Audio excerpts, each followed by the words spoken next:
It's time for Declare Your Independence with Ernest Hancock. Believe me when I say we have a difficult time ahead of us. But if we are to be prepared for it, we must first shed our fear of it. I stand here without fear because I remember that I am here not because of the path that lies before me, but because of the path that lies behind me. I remember that for 100 years we have fought these machines. And after a century of war, I remember that which matters most. We are still here! Tonight, let us make them remember we are not afraid!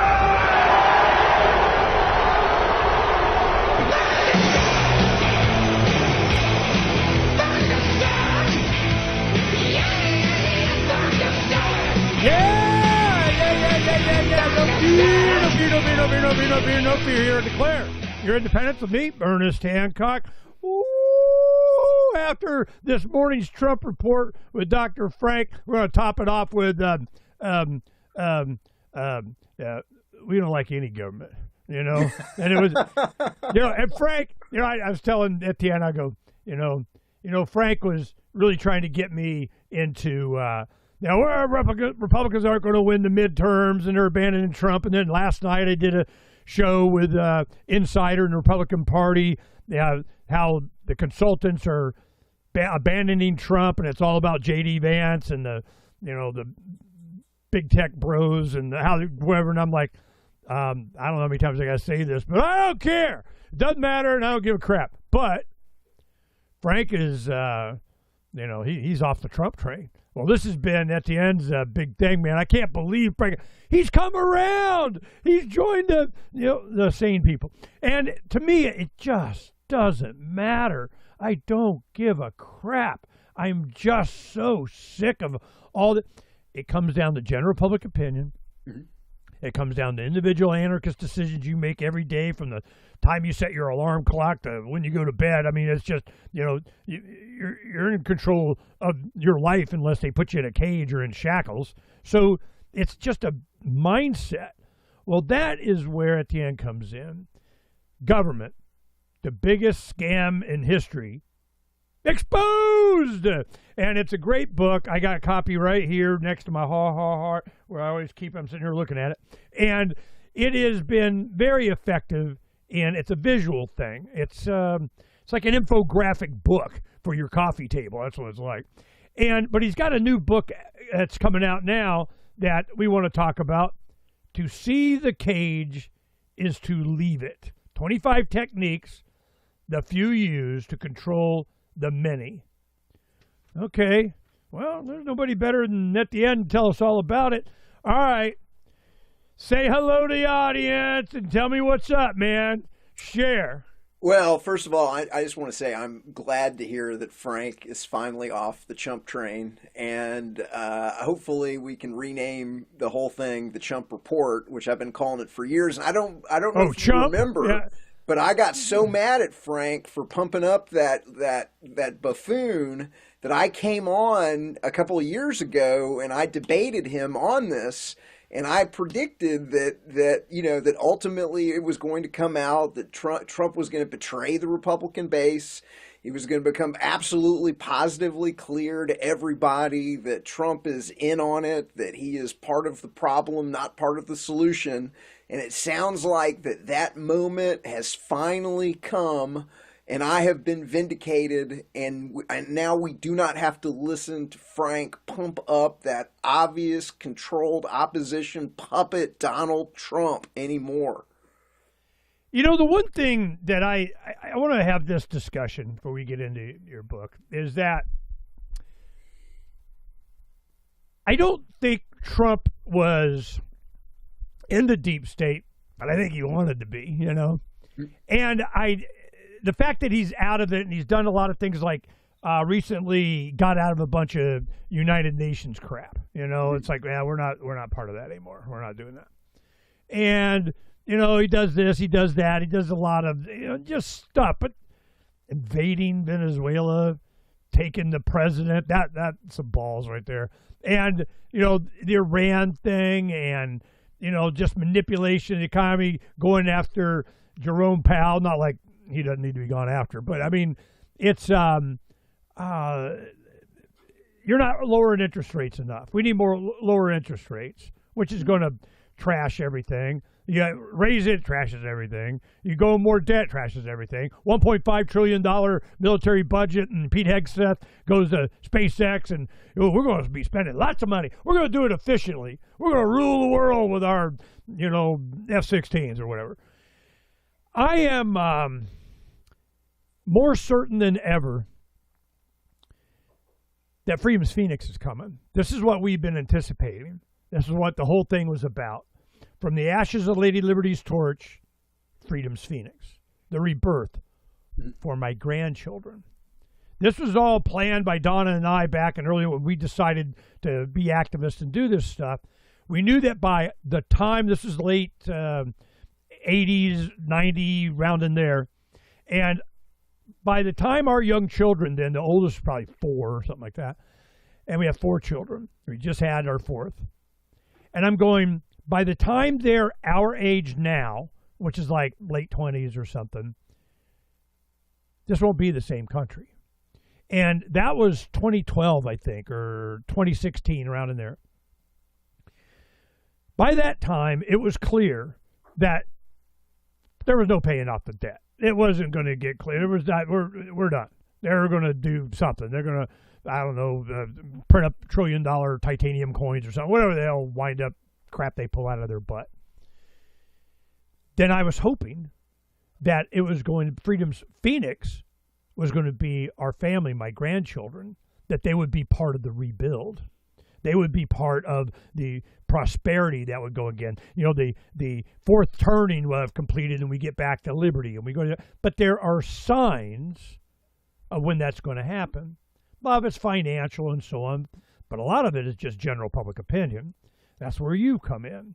It was over like a decade ago when you first did your book and I first started interviewing you. It was powerful how that book has just an easy way of sitting on the toilet or, at the couch in front of the coffee table and flipping through and kind of comparing where we are now and how the government manifests its will upon the people. China, Soviet Union, Nazi Germany, whatever, pick your authoritarian regime, man, we're following close in footsteps. At some point, the people start to realize this and abandon the political process. Phranq, Mr. Trump, that had a 6-foot cutout by his front door inside his house, and Christmas ornaments, even playing cards with his daughter and mom and wife and everything. Last night, he has like 4 decks of cards that all got Trump on them. They put them away. They didn't want to look at his face anymore. They take the refrigerator magnets off. For Phranq to do that, the bloom doesn't fall off the rose, man. So this has been inevitable. It was predicted.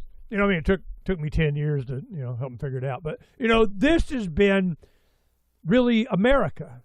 They are coming to grips with, like Larkin Rose, government, the most dangerous superstition, your books. Now, to see the cage is to leave it. Why did you write this book? What does it contain? What is its mission? How's it doing? Tell me every little old thing. Go. So, one of the things that we do here at the Art of Liberty Foundation is that we help people go on the offensive. So, we're exposing the illegitimacy and the criminality of government, and we try and do it in very powerful ways that expand the number of people that will engage with the book. So if you make it a picture book, it doubles or triples the amount of people that will engage with any book. We use a lot of techniques using visualizations to make things that were invisible visible using visualization. We understand the way that people learn. And so the books that we design are really designed to kind of accelerate people from kind of 0 to 60. And one of the interesting things about both Government, the Biggest Scam in History, and the new book, To See the Cages, to Leave It, is that they've become those rare titles, maybe 0.001% of all books that people are buying in bulk. Over 10% of the copies that we sell of both of these books go out the door in 5 and 10 copy Friends bundles. Right. And so people are giving them to their, they read the book, they realize how important it is, they realize how powerful it is, they share it with a friend, and the friend has that moment of insight and abandons government or abandons Trump or, whatever it is, and then they come back to us and they buy 5s and 10s. We just had a retired secretary in North Carolina that bought 258 copies of To See the Cages, to Leave It, and she is distributing them to sheriff's departments and VIPs and politicians and important people throughout North Carolina. And she just started with 41 copies to a sheriff's department. They got seized by a captain in the sheriff's department. We applied pressure to them, and now they're going to distribute it to all of the employees of the sheriff's department, which is really powerful because the book explains the illegitimacy of government, and it does so in a way that is directed towards to government employees. It's dedicated to to good people in government, but it is very much a tough love mission that, hey, I'm sorry to break it to you, but you're working for organized crime. Yeah, what do you say you do here? Here's some of the things that you can do to get your foot off the back of your friends and your neighbors that are feeling the brunt of local and state and federal governments stealing from them, confiscatory taxation, confiscatory inflation, weaponized inflation, economic warfare against the population. And so it's very much it's a hardcore message. But I think but even this sheriff's department in North Carolina, I guess, realized how important it is, and they're actually distributing it to I got word today that they're going to actually distribute it to the rank and file employees in the sheriff's department. And so we're taking the fight to the government employees, and we're saying, hey, we hate to break it to you, but the government is illegitimate. And they've been running tricks. And so that's really what the book does, is it exposes 25 tricks and techniques that the government is doing surreptitiously. And if you just flip through this book, you're like, oh my God, the government is running game on me, and you can't even flip through the book and not get it and not see, because of the way that we use the visualizations, because of the way that we use the memes, because because of some of the techniques that we use to make the book, powerful for visual learners. You can't even flip through it without realizing, hey, the government is tricking me with this, paid for statism, taking the American flag and product placing it into 1,000 plus movies, 1,000 television shows, sometimes putting it dozens and dozens, product placing the flag dozens and dozens of times in one single film, paying Hollywood to build a movie up to a moment of high positive emotion, and then they show you the flag, which is like a technique, a technique in marketing called anchoring. We break down dozens of unethically sub techniques, and that they're running on the police and the military. They're taking the police and the military, they're shaving their heads, they're putting them into the uniform.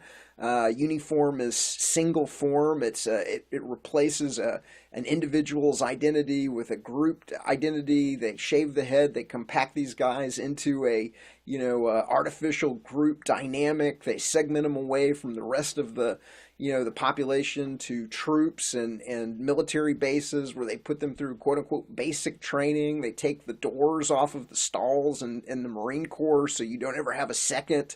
There's no walls, there's no doors on the stalls, so that you don't even have a second, private time. They curtail your communication with the outside world, so you can't talk with your friends about what they're doing to you. They use everything from, collective punishment, the blanket party where they'll beat you. They'll take the non-conforming and they'll beat them with improvised flails and like a soap bar and a towel. If they just moderately don't like you, if they really don't like you, it's a padlock in a sock, and they do. And I had it done. They did it to a friend of mine's son, so I know for a fact it's not just in Full Metal Jacket. It's going on, but they're running a variety of unethically manipulative techniques on the police and the military to get them to use violence on peaceful people, to enforce the commandments of the state religion on their friends and neighbors, or to go abroad and murder whoever they're told, in wars based on lies and manufactured intelligence. And I mean, that's what just happened in Venezuela. And you had some guys from Delta Force that just murdered 100 Venezuelan and Cuban people, based on lies that Maduro was part of some cartel of the sun. But when they actually go and indict Maduro, all of that disappears out of the indictment, and it's a bunch of bullshit, it's a bunch of BS of other things that, and all of that, the official story that they probably told Delta Force is now all gone, and there's no more cartel of the sun in the indictment. And they just got these guys from Delta Force to murder 100 people and like, that's, like, who would go along with that? Like, what kind of scumbag is going to murder people based on, known proven liars like Donald Trump? And so it's hardcore mind control. And in the book, we break down, like I said, 25 different techniques. And those what techniques are you using in the book? Is it just text? Are you using pictures again? Is it, It's very, very image rich, and some of the techniques are visualization. And so, if you don't understand, like, one of the examples I give a lot and I use in both of the books is, you can try and explain to your friends and your relatives that there are 6 monopoly media companies running hundreds of subsidiaries to give everybody the illusion that there's all these different information sources in society, and they may or may not believe you. But if you show them the media ownership chart that we have in both of the books, so I used this example because it's so incredibly powerful. Yeah. Once you see that media ownership chart, keeps getting more and more consolidated too. Oh yeah. But like, once you see that with your own eyes, then you come to a deeper understanding, and people are like, holy crap, there's 6 monopoly media companies running hundreds and hundreds of subsidiaries to give everybody the illusion of choice. And like, they didn't understand that. And then visualization makes something that was invisible to the population now visible. And then they come to a deeper understanding because they saw it with their own eyes, and because that, that media ownership chart brings in all this, additional information. And so you can see that News Corp doesn't just own Fox News. News Corp owns 175 newspapers, and they own satellites, and they own satellite networks, and they own magazines, and they own film studios and television production. And you're like, oh wow, like, I did not understand that one corporation was running dozens and dozens and dozens and dozens and dozens of subsidiaries, different names. But when you see it, you come to that richer understanding, and you understand, okay, I guess they could control, like they could lie to people about the COVID. They could lie to people about 9/11. They could lie to people about the Gulf of Tonkin. They could lie to people about weapons of mass destruction in Iraq. They could lie to people about Venezuela, the Maduro running drugs and fentanyl into the United States for the cartel of the sun. Well, it doesn't mean it wasn't. So, but that's the CIA was. I mean, right. Crap. I'm gonna think that, Maduro's got better character in the CIA. I mean, come on, man. These guys all do the whatever makes money. I think one thing was it was more that Maduro and them, they nationalized, and they were making their money on the oil. Mm-hmm. And, if you can make an extra few billion, with the drugs, whatever, I'm not defending any government. These guys are good. And it's impressive what they were able to accomplish. But it also outed a lot of the abilities. They had this weapon. It was kind of the Havana syndrome thing where they made you ill or whatever. And there's all of a sudden they're coughing up blood. And is any of that true? How the hell do we know? But it scares the living crap out of the, Ayatollah. And maybe this was for the Ayatollah. Maybe it was for. You can't believe a damn thing. Well, the most powerful weapon in the U.S. arsenal is control of perception. So the most powerful weapon is this ability, this monopolization of the media, this algorithmic censorship of the internet, the algorithmic censorship of social media, the ability to turn certain voices down, authentic voices like ours down on social media at the same time that they're able to magnify controlled opposition voices or monopoly media voices. And one of the things that we show in government, the biggest scam in history, is we show dozens and dozens of quote unquote ex-CIA people that are in the media. And so, a lot of people don't realize how many ex-CIA people are in the media until, and this is one of the other techniques that we use in both books, is, when you lay them all out on one page, when you lay out dozens of ex-CIA people that just now happen to be in the media, or, dozens of ex-CIA, FBI, and other intelligence agency folks that are now in Congress. So now, there's a complete statistically anomalous number of quote-unquote ex-CIA people that are now in the House and the Senate. And so they're funding ex-CIA people and getting them elected into the Senate, and you don't realize that it's going on. But if you put 24 examples with the person's name, what seat they hold in the House and the Senate, or what position they hold at MSNBC or CNN or Fox News, or what Chinese CBS. Girlfriends they have. Right. But once you when you see it, so that's one of the techniques that we use in the book, and you're like, holy crap, there's no way this is artificial. They're doing, your brain. Human beings are really good pattern recognition machines, and when you see the pattern, you're like, hey, the CIA is putting people into the media and they're putting people into Congress, and your brain, grabs that pattern, and you come to that deeper understanding. And so those are some of the techniques. And so you can't help, this is what I'm talking about. Like when you're flipping through that book and you see 2 or 3 dozen pages, you're like, well, what is this? And then you're able to, it's called the picture superiority effect, and your brain is able to really come to an understanding of what you're looking at almost instantly. We and are then that visual information creatures. is conveyed very, very powerfully into into your brain, and your brain is able to recognize the pattern, recognize it's artificial, and come to that moment of insight. And that's what we're doing. We're bringing people to a moment of insight where they're like, okay, all right, I understand that. Now I understand that. Now I understand that. And they're very I can take somebody that's completely new to this information, and I can bring them to that moment of insight very rapidly using a lot of these techniques that we're talking about. And that's what's so powerful. And that's why people are buying the book in 5s and 10s and 258 copies at a time, and they're going on the offensive in their own communities, and they're waking people up left and right.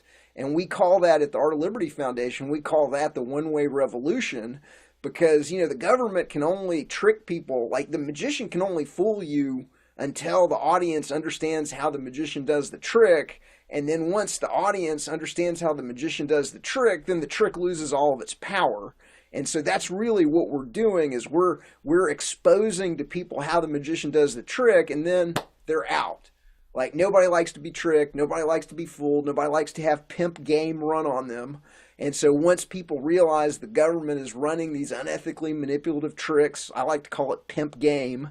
A pimp is someone that uses unethically manipulative techniques to get women dependent upon him, so that the pimp can, take their money, and so the government is running unethically manipulative techniques on the population so they can take your money and get people to hand over the money, fairly, like most people, like a lot of people are like, it's my duty to pay taxes, and they're tricking you. Like the reason that you think it's your duty to pay taxes is because they raised you in a mandatory government school where a government teacher, so that you went to the church school where God was secretly, the government was secretly impressed into you as God. The teacher was the priest.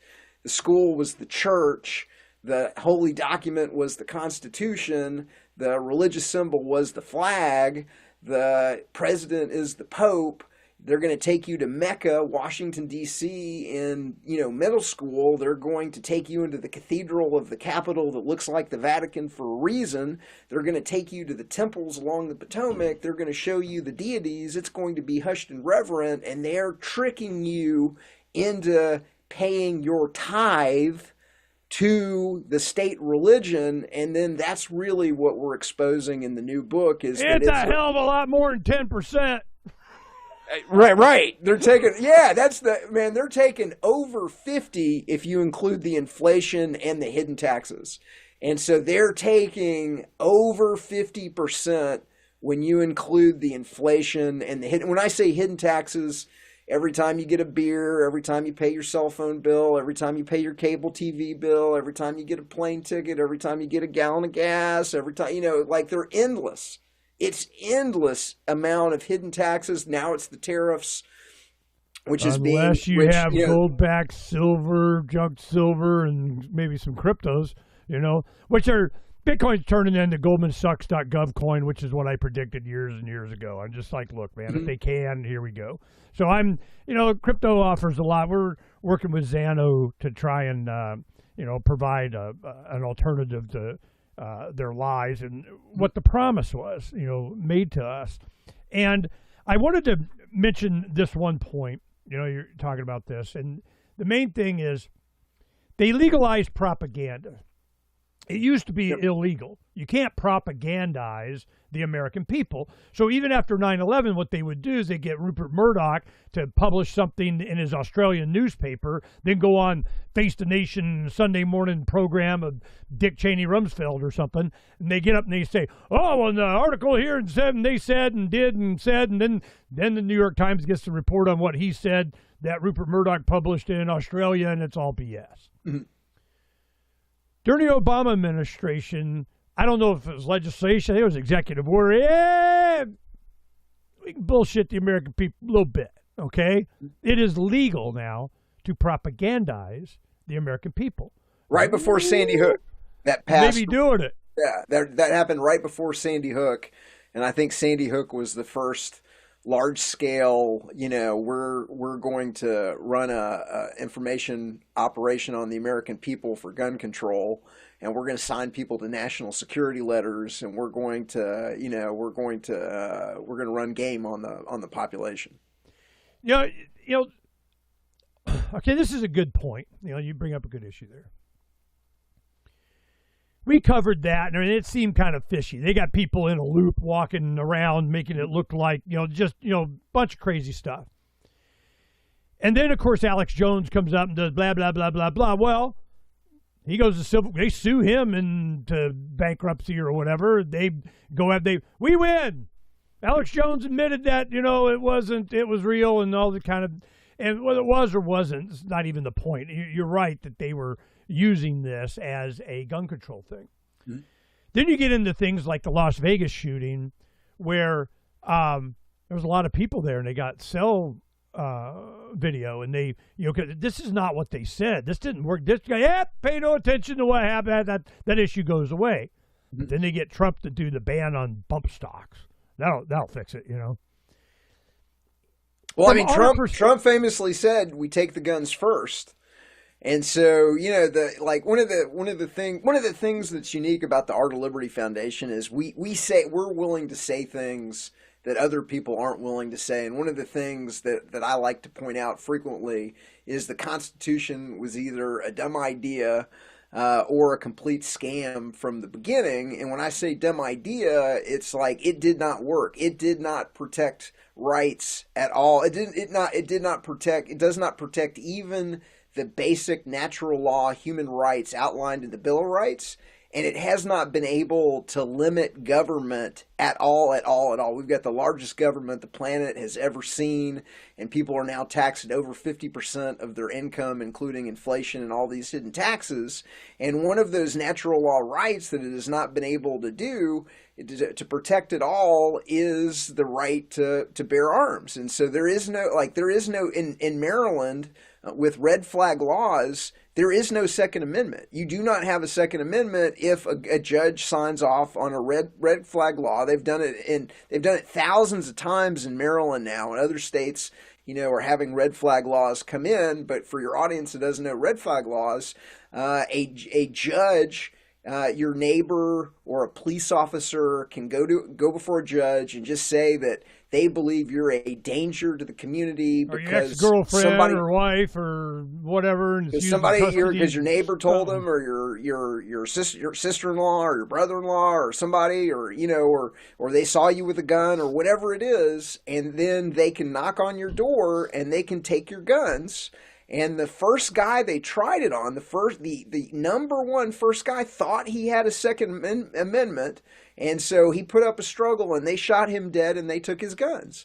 And so that there is not really a constitution in the United States, and so it's a one-sided social contract that was just forced on anybody. I didn't sign it. Lysander Spooner decimated the legitimacy of it with his very famous book, The Constitution of No Authority, back in the 1800s. He just absolutely destroyed the legitimacy of the Constitution, the fact that you cannot be a party to an agreement that you yourself did not sign or any of your forefathers or you're signed. Held to it and they're not. Yeah. And so, but that's one of the things is it's a trick. It's that they say that there's a contract between the government and the American people, but they get to violate it anytime that they want. But if you don't pay your taxes, they're going to take your house. They're going to take your, and if you resist, they're going to kill you. And that's the fake agreement that they're teaching you. They're forcing kids to go to a mandatory government school. Okay, we get it. Yeah. Government bad. It's bad. It's bad. It's bad. It's bad. Now, are you? Well, yeah, you're an anarchist, but I mean, what does that mean? I mean, it's no rulers. It doesn't mean no rules, Right. But and it's voluntary and it's local and it's whatever. Is there any kind of representative government or democracy or agreement or private member association? I mean, is there any governing? Even the most anarchist libertarians, a lot of guys I know, yeah, anarchy. That's why you can't have nice things. There's always that one dick. There's always somebody, taking advantage of the sociopath of whatever. So we create the governments to protect us against the sociopaths that have no empathy. They don't care. They rob, they steal, or whatever. And as soon as you create that shiny badge, who wants to wear it? The sociopath, and they'll do any and everything to get the shiny badge. So I'm wondering, what's the replacement for you? None, and just let the Wild West take care of business? I mean, through deterrence or demise, the gun shall rule? I'm just, what are you advocating? Well, so I guess the good news message of the Art of Liberty Foundation is you don't really need government, that everything that the government does would be done better, faster, and cheaper by the free market. And that's really one of the things that the government does not want people to know, is that everything that it does could be done better, faster, and cheaper. There would still be police, there'd be armed protective services, but they would not have rights that you don't have. You have the right to defend your life, your liberty, and property. So you can delegate that right. It's logical, it's moral for you to be able to delegate that to a night watchman or to an armed protective service company to exercise that right on your behalf. You don't have the right to tell your neighbor not to smoke a plant or not to gamble or something like that. So when your armed protective service company, when you dial 911 and your armed protective service company comes over to, sends a guy with a gun and training and a fast car over to get to your house to help protect you from whatever you need protection from, he can't look over into your neighbor's window and see that there's a poker game going on and kick in the door and steal and seize the money under civil asset forfeiture. And so there would still be armed protection, and there are today. That's the other thing is that, like I live in Memphis, Tennessee. Government doesn't work. I want my money back. I live in Memphis, Tennessee, and every single, business, every single shopping center for sure has armed protective services because the monopoly provider does such a poor job that in addition to the monopoly provider that isn't doing the job, they have to hire additional security, for the parking lot and for the businesses and things like that. And so what we're saying is, hey, forget the monopoly provider, just hire the company yourself to ensure that they're going to do the job that you want done the way that you want it. And then that's a lot more efficient. They can be fired if they're rude. They're only going to be focused on protecting lives, liberty, and property. They're not going to be, pursuing victimless crimes. They're not going to be wasting their time on things that people don't care about. And that's going to produce a better outcome. And so that's the thing that they don't want you to know. That's the thing you're never going to hear a controlled opposition voice, bring a voluntarist on. When we did Liberty on the Rocks, we had a conference last year in Sedona where we brought together economists and scholars and authors and, very distinguished people. Google and Facebook would not let us buy advertising for our conference of distinguished academics and economists showing how the free market and mutual aid societies and co-ops and nonprofits and genuine charities could provide everything that the government does better, faster, and cheaper, and how everybody would be much wealthier if in a world without government. There'd be way more prosperity.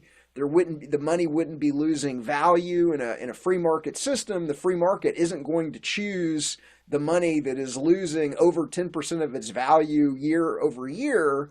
So in an honest monetary regime, your dollar should be buying more and more and more every single year as innovations and product improvements reduce the costs of producing and distributing the luxuries and necessities of life. But instead of your dollar buying more and more, your dollar is losing more and more. And so it's I believe it's economic warfare against the population because they want the population artificially poor. They want a certain percentage of the population completely dependent upon government, clamoring for welfare, clamoring for UBI, clamoring for government programs. And so I think that they're weaponizing inflation, weaponizing confiscatory taxation, so that there is no independent wealth to challenge the government, to fund organizations like Art of Liberty, where people are going on the offensive and exposing, widely with easy to read picture books and memes and everything that we do, the illegitimacy and the criminality of government. They don't want that. That's not in their interest. And so they're waging an economic warfare against the population using money, using this inflationary money, using confiscatory taxation to keep people artificially poor, so that they can be robbed and they can be controlled easily using government. I put up here in 1971, silver prices were $1.50, down to $1.27. It's now real prices. You want to actually get physical silver in your hand, it's $102 to $105, $130. Mm. What does that mean? Your dollar went to crap. That's what it means, and it's getting worse, and it's going to get worse. One of the things you're talking about this, and it just goes right in with, a lot of our mindset and what we're doing. We're general public opinion activists kind of thing, build the resistance. If you're watching this, you're part of the resistance. That kind of thing. And we have a project before the end of the show I'll tell you about, or maybe after, that you'd fit right into. It's along the same lines that we're launching. Beware the Ides of March. Here we go. And it's along the same lines. It's visual, it's factual, it's simple, it's short. And it had such an impact, like your book has, since it came out. Your first book, it came out in, God, when was that? It had to be 2011 around it. No, 2018. Really, that late? Yeah. The first one. So I printed up 50 copies, and I was at the Nexus conference in Aspen, and I circulated about 50 kind of prototypes among some luminaries in the liberty movement. It was very, very well received. And so based on the feedback that I got at the Nexus conference in Aspen, I then did the first print run of the book in early 2018. And then it was originally Understanding Your Slavery.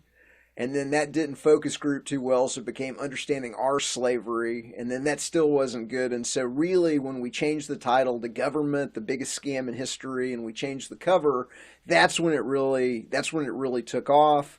We've now sold over, it's got to be coming up on almost 8,000 copies to 25 different countries. It's on Amazon now.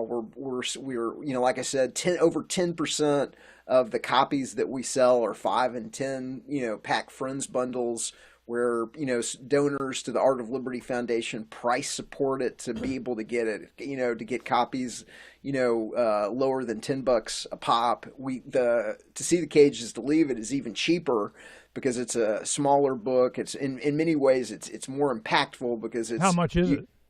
It's $20. Because it's the government is landscape, it's a $30 book because it's more expensive to print a landscape book. So we didn't make that same mistake with To See the Cage is to Leave It. And so To See the Cage is to Leave It is down to $20. Hold that sucker up again. What the shit? Yeah. All right, that'll cover that. Hell, that is a coffee table. Okay. Oh yeah, it's still visually impactful and everything. We now are getting the Liberators. Now they have a retail pack and a retail thing. They're going into Amazon as well, and so we're reducing. Now explain the Liberator. Right? This is when we first talked. You were on hold, waiting for the next hour, and this is how I remember it. Correct me if I'm wrong. I used to do 3-hour live show on network, for decades. And what happened was I had a guest on.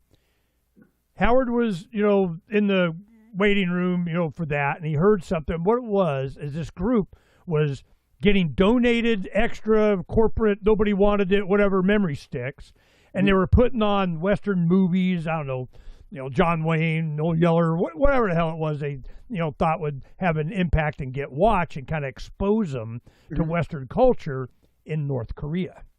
Because North Koreans, all they had was, it was a little video screen, and you could put in MP3s, or a USB drive. A USB drive. Yeah, it would take a USB drive.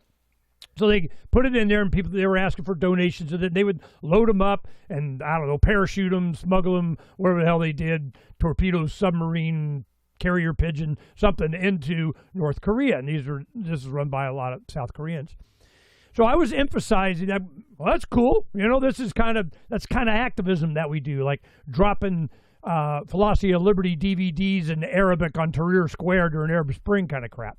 Yeah. Well, what happened was, Howard heard that, and he went, well, that's a freaking good idea, and did. I want to do. So that's where kind of the Liberator came from. Talk about the progression of that and what's on it now. So, one of the things that makes us unique is, so the books, I like to call the books the executive summary of the executive summary. And so, one of the techniques that we use is that we'll have these things called, in the book, it's called a one-pager, and we'll explain fractional reserve banking, or we'll explain the monopolization of the media, or we'll explain the algorithmic censorship of the DARPA internet, and we'll have an overview of it. But everything that we do, we reference it and we back it up with all of the facts and the censorship and the scholarship behind the claims. And then we take all of the deep dive research, we take documentaries, we take important books in PDF, we have thousands of memes, we have hundreds and hundreds of prepping and survivalist resources. We have short videos that are being edited, censored off of YouTube, and we make it all uncensorable. And we put it on this credit card sized flash drive. And I'll just go ahead and open this for you. So we got this new retail pack so that people are assured that the drive hasn't been opened up or, tampered with before they get it. There's no files. There's no executables. It's 100% safe for your computer. Now it has its own, retail folder. It's going into Amazon.com. They're literally in shipment to Amazon right now. And that flash drive can go into your wallet where you always have a flash drive. So we leave, space on it so you can put your own files on it, or you can put whatever. And you can either do one of two things, or you can do a whole bunch with it. But you can, and that just goes into a USB drive, just a regular. It's a USB flash drive without the protective box over it. So it goes right into your computer, and you can browse. You can look for inflation, or you can look for Trump, or you can look for Clinton crimes, or Waco, or whatever it is that if you want to find out. What's the memory capacity of it? Yeah, it's 64 gigabyte right now. The next version will be 128 gig. But what you can do is you can be over at your friend's house and you can be having a conversation about, let's say your friend doesn't believe in the, thinks the official story of 9/11 and, wants more information on it. You just hand it to him and go, copy this while we're talking. And he can copy it onto his computer. Or the other thing that you can do is once you have a Liberator, you are authorized and encouraged to make copies for your friends. And so there's a folder in the Liberator that's how to make more Liberators. And we explain how you can go to eBay and you can buy 64 gigabyte drives. And this is like a commodity drive. And for the folks, at home, you can get these for like $3. If you buy 5 of them on eBay, you can get a 64 gig drive for like $3. And there's a little gizmo that goes into your computer where you can be copying 4, 5, 6, 10 at a time. And so you can make copies, and then we have a template on the drive that allows you to print this on Avery label paper. And so you can put you can print these little stickers and you can wrap it so it looks all cool. And I'll be at events, I'll be at a conference or something, and somebody will come up to me. I've had this happen multiple times, and people come up to me and they go like, "Hey, I found out about your work because I was at a Liberty meetup, a freedom meetup, and somebody came in and they threw down 30 flash drives and everybody took one. And I read your book, like both on the latest version of the thing, both Government, the Biggest Scam in History is on here, and To See the Cages to Leave It. So we sell it for $30. And so you can get both copies of both books and the flash drive and all of the information that's on the flash drive. It's kind of the deal of the day. And then you can make copies for your friends. And what are some of the other things that are, one thing I want to ask, I think it's on there, the Philosophy of Liberty animation. Is that on there? It's on there. Of course it's on there. Absolutely. Okay. The Philosophy of Liberty is on there, yes. Right. I got to tell you what we're doing. All right. It's my turn. My turn. All right. This is the plan that we're doing. I always have people on and I go, why? I'm asking, why did you, and I did that with you too. The why he did this is you had a divorce, you have children that were in the government school, and you didn't have full control or something, and they were teaching a bunch of crap, and you go, man, I need to get my kid, up to speed on what, and that was the promotion of accumulating all this data in visual form for your own children. Correct. And then it became a book. And it started, and you could see the impact it had, with your children test case. And with people, that's what started it. Why did Etienne do this? Why? For his own personal interest. It was something that he wanted. It pissed off Dad. That's what happened, So this is how this comes about. So I asked that of every guest, certainly any prominent activist. So I go, why? Well, I read The Road to Serfdom. I read Ayn Rand's Atlas Shrugged, Anthem, We the Living, whatever, and Rothbard. And so I go, why? Is that all of a sudden, bedtime reading? I mean, where did that come from? Somebody did like what? I keep wanting to say your real name. I got to catch myself. Etienne, why? Etienne de la Boutier squared. However you say it. But you're going to need to explain why you are Etienne Boutier, who that is, and we'll talk about that in a little bit. But so wait for that.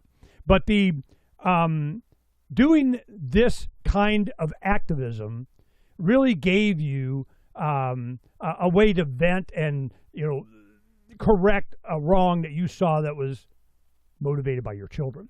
Mm. So that's the why. When I ask everybody else, how did you?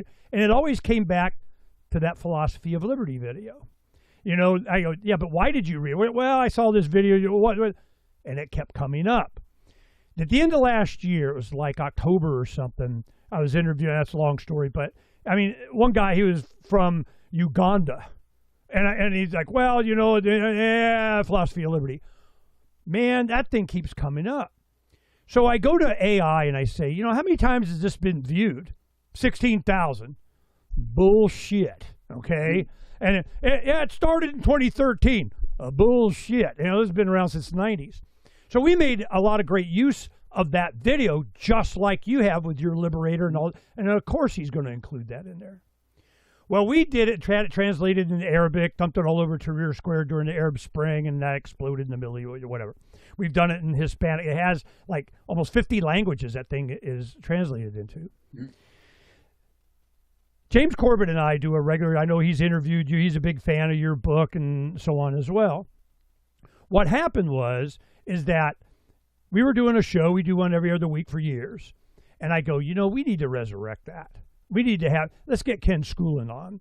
Ken Schoolin was the economist that wrote Jonathan Gullible, which was about, the Lilliputians tied down the productive. Anyway, just making fun of, it was a lighthearted, kind of animated way of, government bad. We carry it in our store. We carry Ken Schoolin's book at theartofliberty.org/store is one of the books that we help syndicate for the Liberty Movement. Very cool.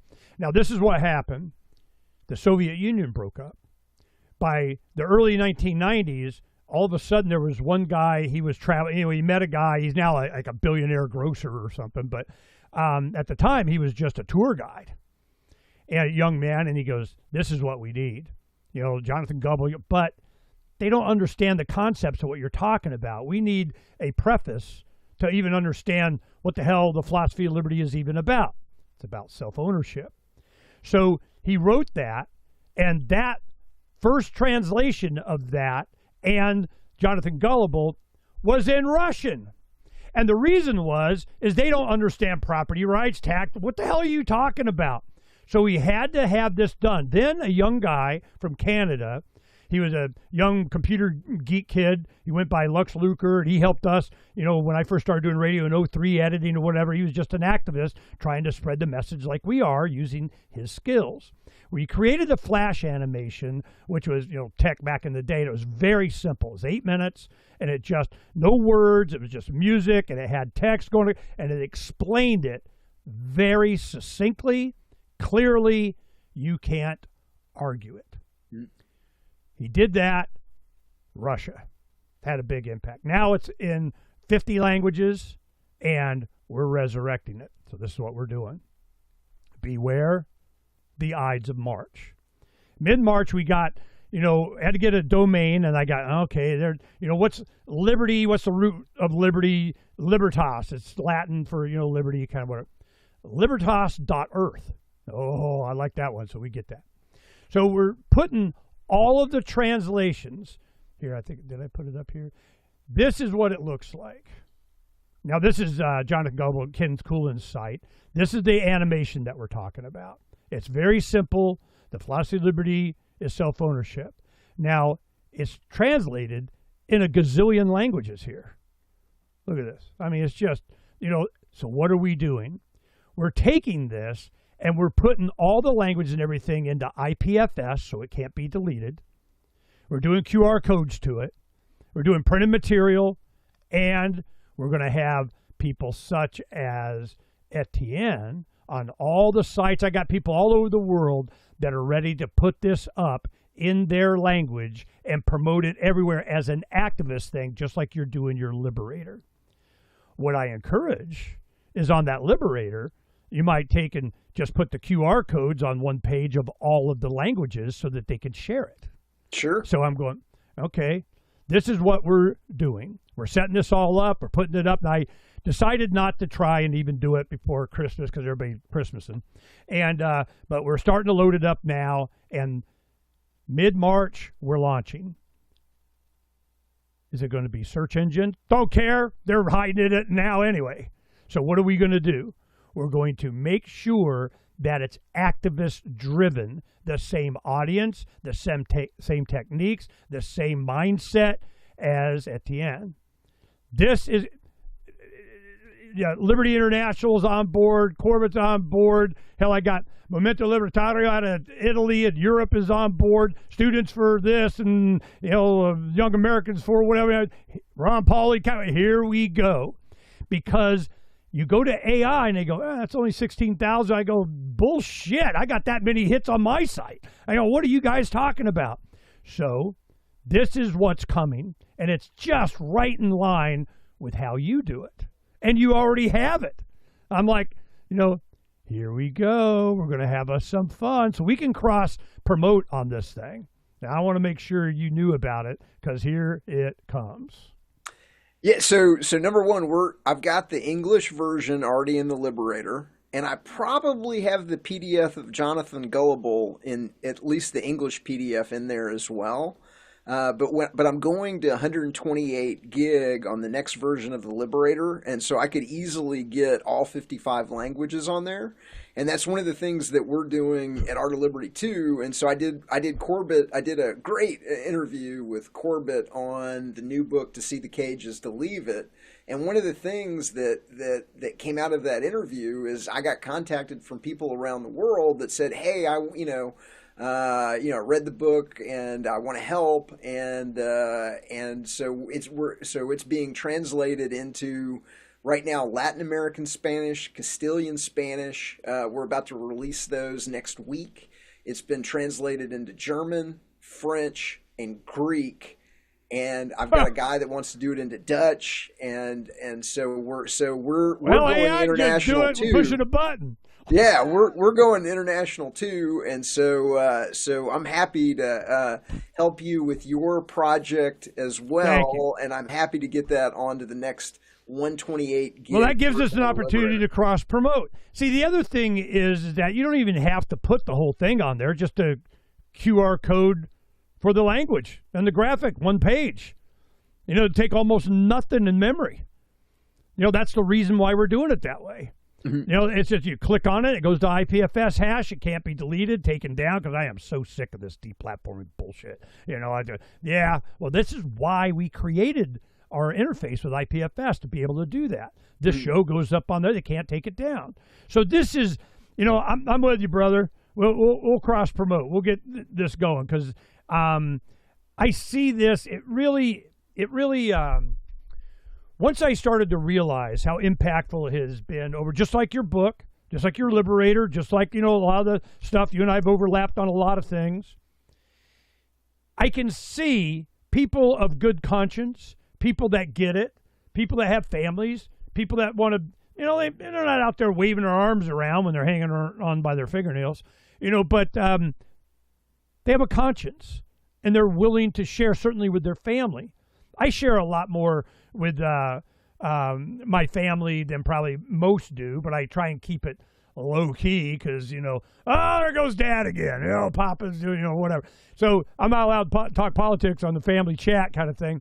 But a couple of months ago, I broke ranks and I go, look, get out of paper. Yeah. Whatever. Your retirement, your 401k, go buy land, assets, get silver, and you probably should think about getting some more silver. And then when it exploded, and I'm like, told you so, So, but you're never a prophet in your own land usually. Yeah. But fortunately, my children, they grew up with this stuff, so they're on board. But they're living their lives and they're doing well inside the system. It's amazing they're as open to freedom-oriented kind of stuff because they see it. They witness it. They go through all this crap. And I'm just now I got grandkids that are teenagers driving. Sooner or later I'm going to have great grandkids. This is now thing. It's 2026. I never say that. Over the decades I've been an activist since the late 80s, that when I was like 28 and I start doing all this, I'm going, well, here it comes. And Freedom's Phoenix, from the ashes of Lady Liberty's torch, Freedom's Phoenix, the rebirth. But you got to have ashes. When does that happen? It started during COVID, and man, economically, it's hitting like now. It's not later. It's now. So in the future, what do you see? You're just going to keep doing what you're doing, advocating the message? Is there a goal that you're trying to reach? Is there a sales figure? How rich you want to be? So, what is your goal? So my goal is to be the guy that widely exposes the illegitimacy and the criminality of government by making it into an easy-to-read picture book that is translated into multiple languages. And I want to be the guy that brings down the scam of government, that widely exposes it.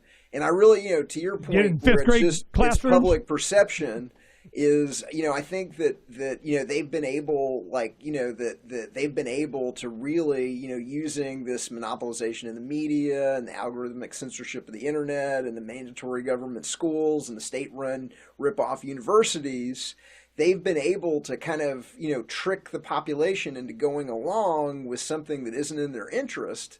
But, what we've proven at the Art of Liberty Foundation is that, once you can get across to somebody the illegitimacy of government, when they're able to, as an adult, step back and take a look at what they were told as a child in the mandatory government school or the accredited private school or, whatever, once you're able to, as an adult, take back and go, oh, wait a minute, that is illegitimate. There is no way to have a legitimate moral government. And once they get the, kind of the basics of you don't really need government, that most people abandon what, Larkin Rose calls the most dangerous superstition.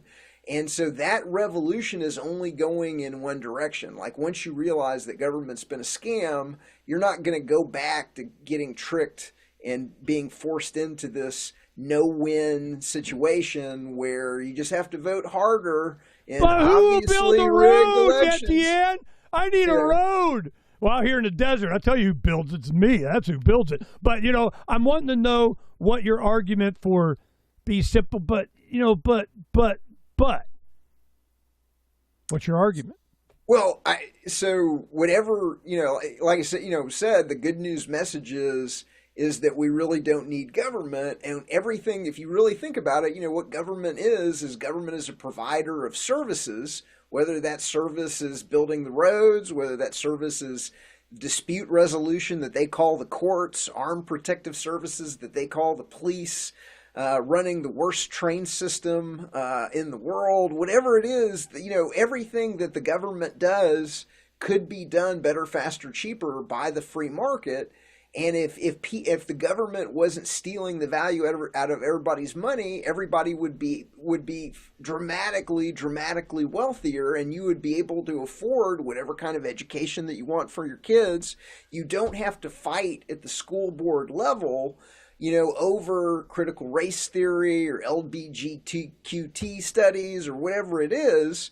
You can buy the kind of education that you want. Do you want Montessori? Do you want self-directed education? Do you want Acton academies? Do you want Waldorf, schools? You would be able to get whatever you want if the government wasn't, number one, stealing the money and forcing you into their monopoly school, and then number two, stealing the value out of your money so that you can't afford the alternative. So people, like, once people realize that they would be dramatically wealthier and there would be much more harmony and prosperity in society without government, then it's kind of easy. Like, that's the good news message of what we're doing. That's the thing they don't want you to understand. That's why they wouldn't, Google and Facebook wouldn't sell us advertising, because they don't want you to know that we don't need government. That we okay, how did that denial come about? I want to buy, I set it up, and here's grab. They go, no, you're not allowed. Yeah. So we tried to buy both Google AdWords and Google advertising and Facebook advertising, and there's a process where they review it, and both of them came back and said, we're not willing to sell you advertising for this conference. Because that is the number one thing that they do not want you to know about, is they do not want you to know that you don't really need government. And it was a conference of, academics and David Friedman, Milton Friedman's son, was a member, Walter Block, Derek Rose, James Corbett. Like, these are distinguished authors and academics and professors. And so, they do not want you to know that you don't really need government, and that we would all be dramatically wealthier, and there would be more harmony in society if people didn't have to fight at the ballot box over the school board, and didn't have to fight at the ballot box over a lot of these issues. That's what they don't want you to know.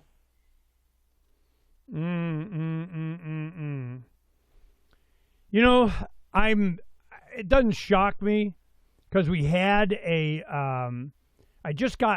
somebody sent me a telegram or something, you may have seen it, of a conversation with ChatGPT, and it goes down, why? You ask why enough. I spent 16 hours over a month on Grok drilling down. Why'd you say that? Why that? Where did you get that? Why? Okay, damn, you're one of them. You're one of them. You're my favorite kind. You asked why. I gotta tell you the truth now. I'm so sorry to have lied to you. That kind of crap. Yeah. Well, ChatGPT comes out, and it says in there, they go exactly what you were talking about. When you challenge the system, there are guardrails to prevent it.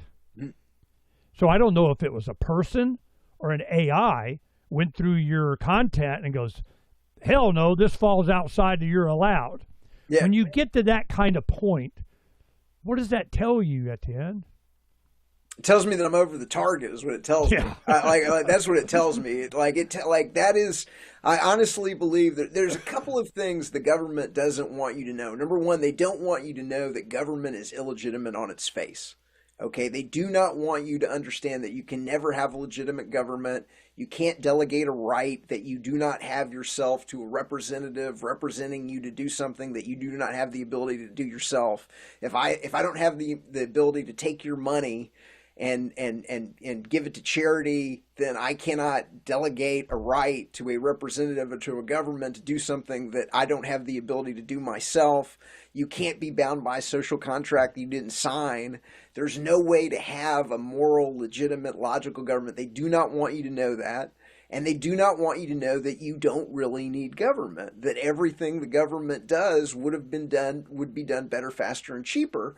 And so I was talking to one of my colleagues the other day, and we were talking about an article that we're working on about what would happen, like what's the voluntariest alternative to Social Security and charity and things like that. And my colleague didn't really understand that there used to be mutual aid societies in the United States. Yeah, what it was a century ago. What it was a century ago, where the mutual aid societies were providing a lot of the unemployment insurance and health insurance that was provided by the government. Stole all the oxygen from the mutual aid societies and forced everybody into their monopoly system.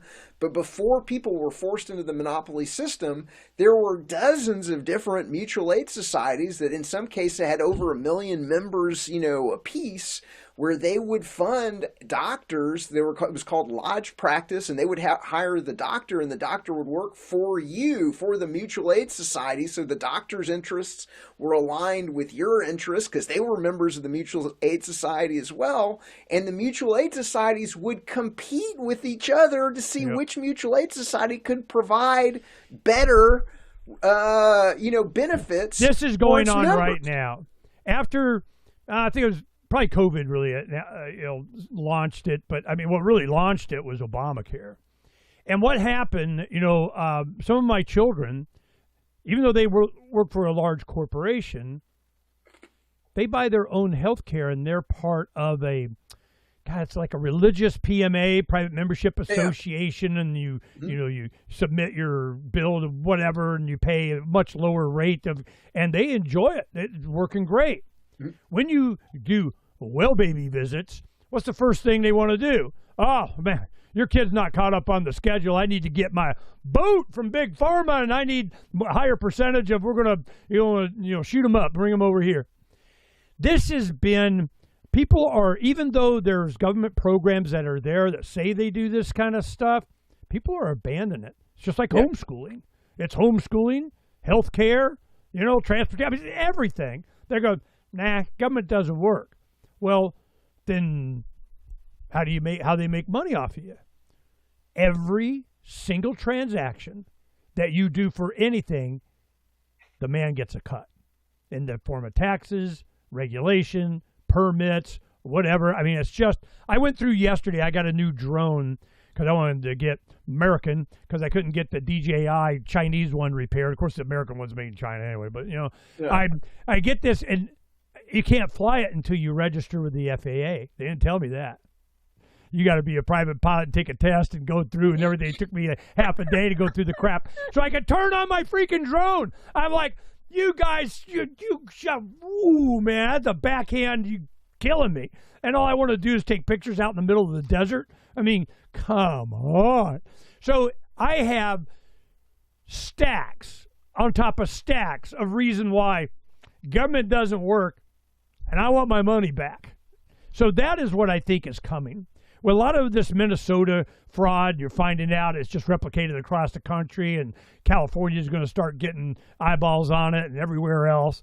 And it's getting to the point to where I think people are starting to abandon the concept already. They just need a push, a nudge, a tool. There you go. So this is a chart in To See the Cages to Leave It. And for your audience that's just listening at home, this is a graph of the growth of homeschooling in the United States. So this is how fast people are pulling their kids out of the free government education system.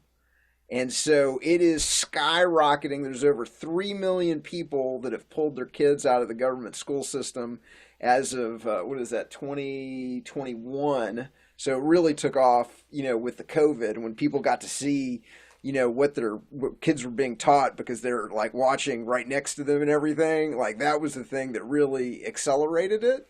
But more and more people are leaving the government plantation, whether they're leaving the Medicare, Medicaid plantation, whether they're not giving up on the well baby visits, whether they're leaving homeschooling.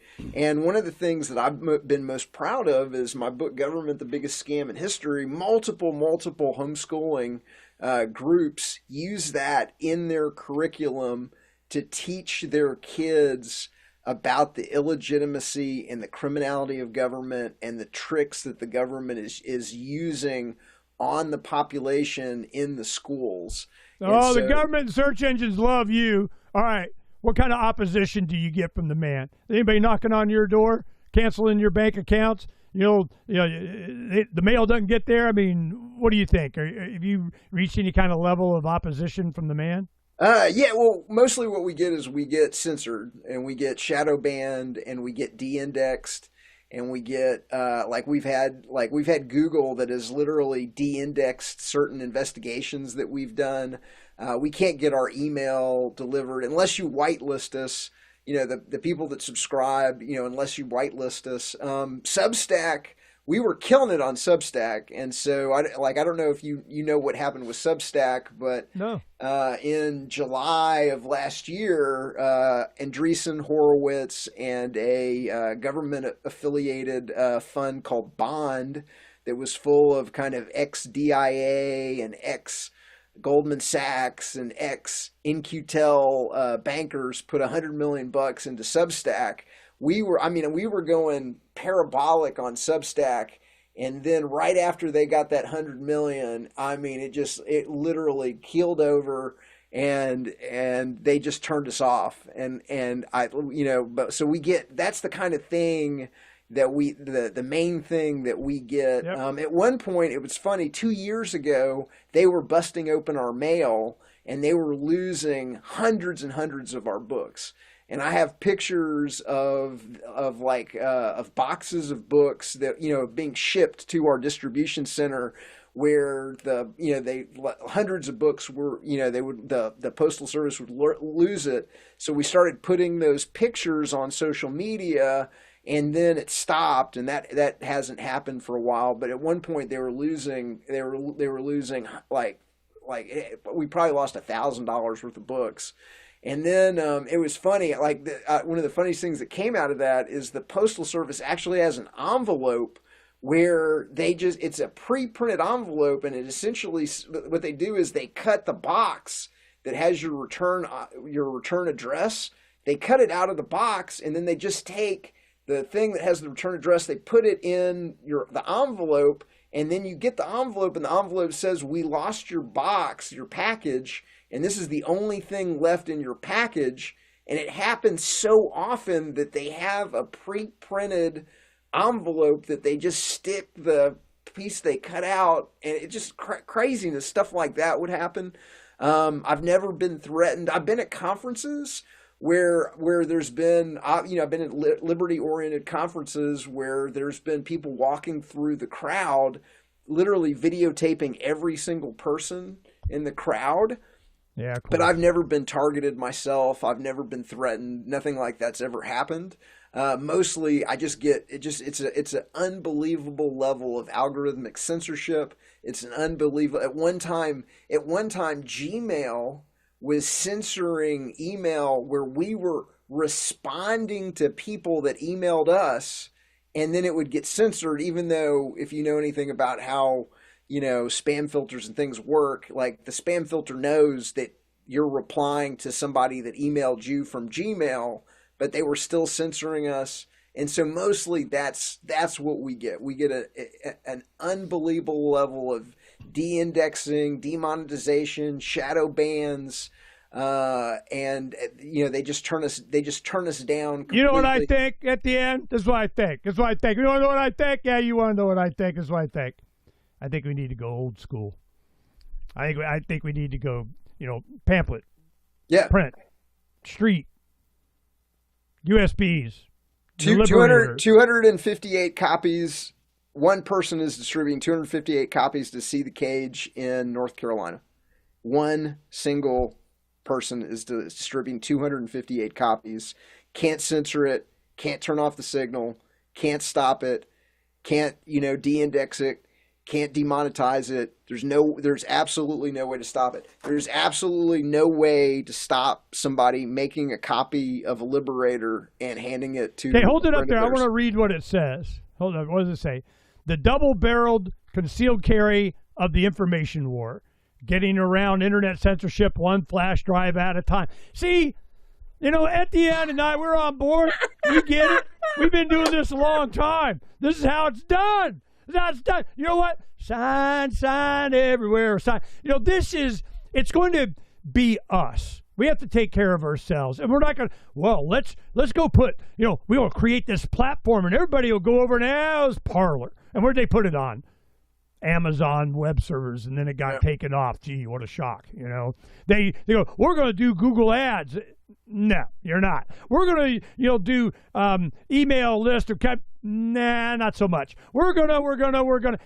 They have control of everything. What they don't have control is peer-to-peer, decentralized sharing, person to person. And what happens? All of us have families. We have in-laws. Now, it took me, 30 years, to kind of convince all my own everybody, but they're kind of pretty much all on board. You know how crazy they thought I was? In the beginning, like, man, our daughter married, wow. I mean, he seems kind of nice and he's not offensive and he takes baths and brushes teeth and stuff, but, man, he got that dirty mind of he doesn't like government. Then COVID happened. Still, you had to wade through that. As time went on, all of a sudden now, it's just, man, they were out here for Christmas. And they're just, I don't have to explain myself anymore. I don't have to say anything. Something will come up. They all look at me and I'm going, you already know what I'm going to say. I don't even have to say it, And if I had liberators, which I got some laying around, some old ones, if I had liberators, your book's up, it's for the family. And you need to get stocked up for next holiday season. Easter's coming up. Woo! Oh, 4th of July, 250th anniversary. You need to get 250 packages because here we go. Now, the thing is, I wanted to promote this. This has been, all right, I wanted to show you this real quick. My oldest daughter, they travel the country looking for, it looks like Tennessee, Oklahoma, Kentucky. They're going back to start. They're leaving this Saturday, and they got a big fifth wheel, with 5 billion pop outs and whatever. And they got 2 kids that are, I think, 10 and 13. My grandson and granddaughter. Beautiful kids. Well, they homeschool and they call it Road Scholar. They're a Road Scholar. So you go into their homeschool schooler depot. There's my granddaughter and grandson. Okay. And homeschool kids, they got all these shirts and stuff that they do, homeschool pet, homeschool dad, it's a homeschool depot. So this is just so awesome. And I'm really, really proud of how they're raised. And the kids would rather do this. They go, what did you want to go to school to? Nah, we're good. Very cool. Very cool. So I'm really looking forward to that. Now, one other thing I wanted to show you, but here the Art of Liberty Foundation important news. If people were to sign up for this, what are they getting? So this is all of our original journalism. This is our original research. We've got 7,000 plus subscribers on Substack. We've got another somewhere around 7,000 plus on our house email list. But this is our original writings, our original research, interviews with me. I interviewed. There was a great interview I did a couple of last week with the CEO of Citgo, the former CEO of Citgo. For your audience that didn't know, Citgo is a Venezuelan oil company, and I interviewed the ultimate Venezuelan oil industry insider who was actually captured by Maduro. The U.S. based, he was a U.S. based executive, and him and his executive team did a deal domestically that somebody in the Venezuelan government thought was disadvantageous to Venezuela, and so they were back in 2017, and they were arrested. And they were held for 5 years as hostages. They were called the Citgo Six. It was the CEO, the president, and four vice presidents. And then they were eventually traded in a prisoner swap for 2 of Maduro's nephews that were arrested by the DEA for drug smuggling, where they were 100% caught on video weighing and testing the purity of drugs that they were going to be bringing into the United States. And so after 5 years of captivity, they hood him up one day and they go, we're releasing you. They throw him on a private jet. They fly them to an island in the Caribbean, where they're met by another jet that had Delcy Rodriguez, the current, the vice president of Venezuela, who just took over after Maduro was captured, the current acting president of Venezuela. Her private jet lands, and then another jet from the DEA lands on this remote island in the Caribbean, and they do a prisoner swap for this guy Jose Piera. And so I interviewed Jose, and we talked about what's really going on in Venezuela. Who's really going to benefit? What are the American companies that are going to benefit? Who loses? Who benefits? We talk about how this extends the petrodollar. And so there's a wealth of information. There's information you're not going to get anyplace else. And it's all from a voluntarist perspective of, number one, that government is illegitimate on its face.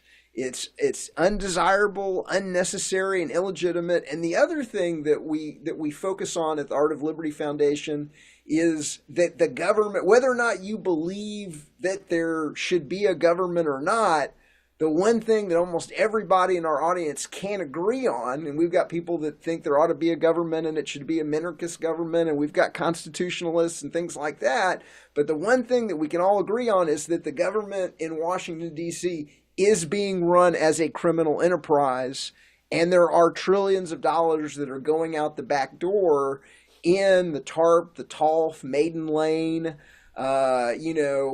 unnecessary vaccines, stimulus, bailouts, weapon systems that we don't need to fight wars based on manufactured intelligence. Peter Hicks, that's what the SpaceX said, that ain't happening no more. We only need $1.5 trillion, and we're going to do it right this time. That's what he said.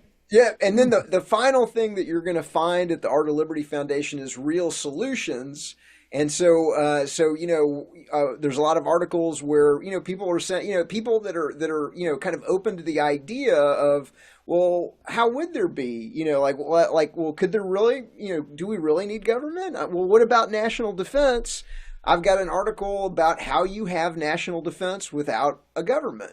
How do you have charity without a government? How do you have prisons without a government? How do you have, and so a lot of people have never thought about it. Put 16-inch guns on the Texaco oil tanker. That's how you do it.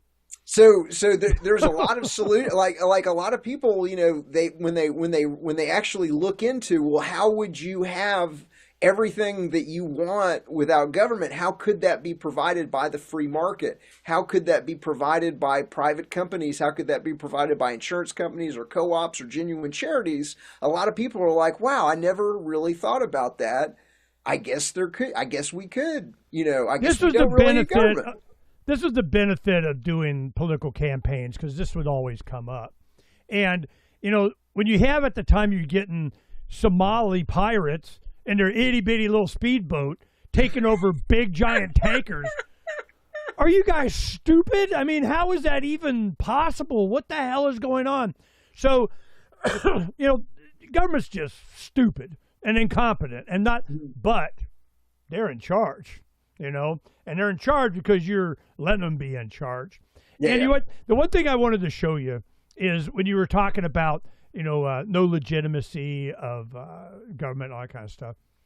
We started the radio show in 2003 here in Terran Radio for years in the Valley of the Sun in Phoenix, Arizona area. And we started Freedom's Phoenix in 2005. It was like September, October. And well, what kind of slogan you want? I go, uncovering the secrets, exposing the lies, man. That's it. And then we wrote this in 2005, and we haven't changed a word of this. Would you like to know what Freedom's Phoenix is? We recognize that freedom was taken from us the moment the ink was drying on the Constitution. Today's governmental structure is imploding under its own weight, and its death rattles aren't going to be pretty.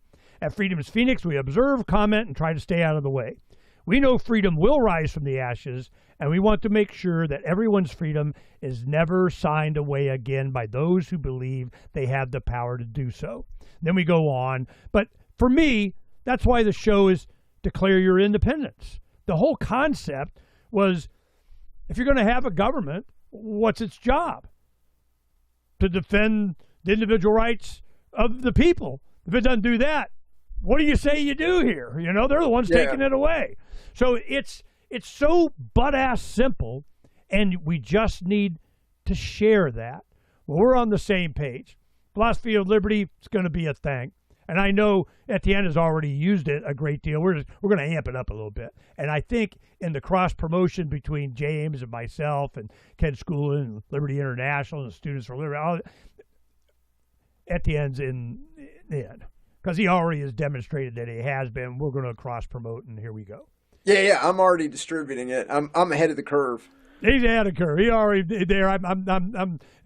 We've inspired each other on different things back and forth, whatever, because we're the same kind of street, peer-to-peer activist. Yep. I know that you kind of get sucked in when you do the Substack thing, and everybody tries all this stuff, and then they beat you down. I always count on they're going to beat you down, which is why we went to decentralized communication, mesh network, decentralized uses of crypto, like with Xano project that we're working on. We have Starlink. We're doing, activism, sign everywhere, a sign. The Love Bus Liberty Tour, the Ron Paul Lovolution. This is how we do it. Well, I do it, and a lot of the people like Etienne does it too. So you can expect as it gets bad, it's going to get a lot worse. It's going to be bad. If you're not prepared, if you're not able to sustain your life by eating, having water, being able to just be left alone, be able to educate your own children, be able to communicate freely. If you're not in that club, you're going to be roadkill. So we're trying to give you an out. What Etienne does in his books and everything is having you understand that they're not legitimate, that's controlling you, that's pythoning you into compliance. All you got to do is just say nothing. Just ignore them. Go away. Be somewhere else. Say no. But you say no to government enough, you wind up dead. So you got to be in a position that you don't even see the clipboards. What clipboard? There's some guy with a shiny badge, a fine hat, and a clipboard? And they always backed up by the gun, So this is so fundamental to what we're doing. And that's why I always enjoy talking to Etienne. And he's got the new book. Before you go, pip your book again. To see the cage is to leave it. 25 techniques the few use to control the many at seethecage.com. Art of Liberty Foundation at artofliberty.org. And I do want to I want to explain one thing that I want people to understand, that if you're really over the target, you would not believe what we have to do and how many people that it takes to do it, to deal with the spam filters, to deal with the de-indexing, to get ourselves onto multiple social media platforms, and to be able to manage an effort to actually get the truth out in a giant way to reach 20,000 plus people on over, probably 7 or 8 plus different platforms on a regular basis, to be able to get the books into Amazon.com, to be able to translate the books into Castilian Spanish and Latin American Spanish and French and German and Greek, and to be able to get them into, to be able to get them into EPUB formats and Kindle formats and reflowable and fixed, and to be it takes a full scale effort. We are a small but mighty team, and we exist because people help us exist. And so if you value what we're doing, artofliberty.org/sponsor, it really is, to be able to be on dozens and dozens of radio programs and podcasts a year, to be able to have a studio, to be able to do everything that we do. It is a Herculean effort to get around the censorship, and so I just want to throw a thank you to all the sponsors of the Art of Liberty Foundation, and just understand what it takes to get over this level of censorship. You can get Government, the Biggest Scam in History at government-scam.com. It's on Amazon.com, even though you can get anything you want from a Mason in 2 days with free shipping. It's better if you buy it at artofliberty.org/store. We've got Ken Schoolin's book, there as Jonathan well. The Adventures of Jonathan Gullible. We've got Voluntarism for Kids. We are the #1 distributor of Larkin Rose's books after Amazon itself. And so we're getting thousands and thousands of voluntarist and libertarian titles out to 25 countries around the world. And so that's where you can find us, artofliberty.substack.com. A lot of our work is there for free. But if you go subscribe to his Telegram and you'll get OD'd on it. Yeah, but we'll give you a free book. One of the things we do at Substack is we'll actually give you either a free copy of To See the Cages, to Leave It, or Government, the Biggest Scam in History, for Going Paid.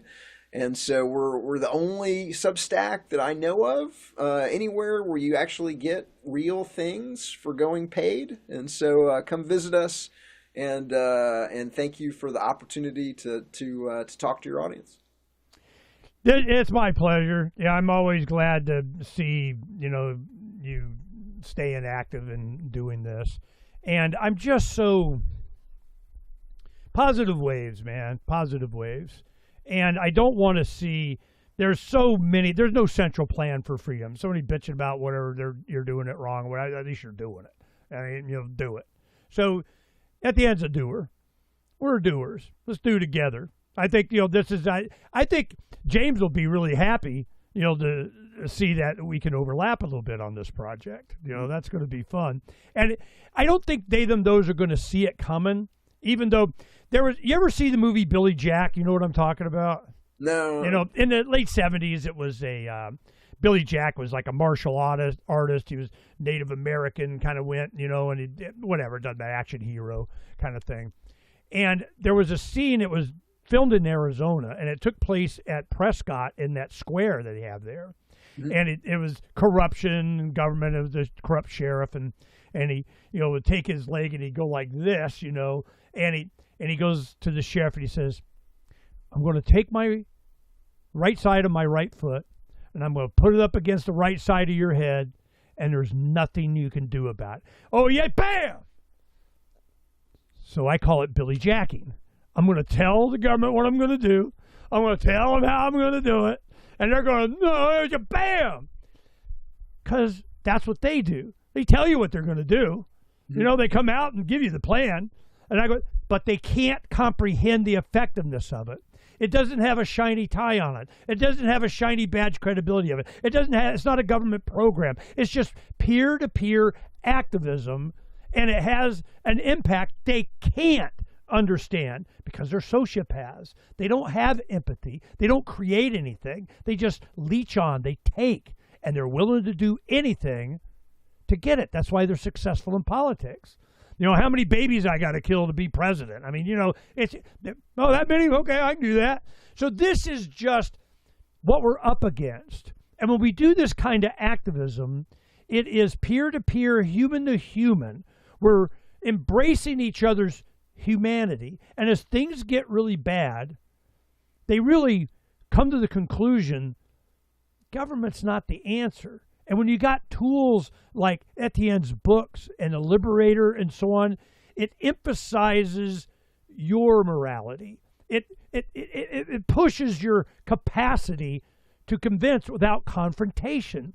You don't got to, be that activist butthead at Thanksgiving that they don't want to invite to the Christmas family party. You just make sure it's clear what you advocate, and you just stand, over in the corner or lean up against the fence. Here in Arizona, you're outside, and you go out and you just hang and kind of chat, and all of a sudden the nephew comes over.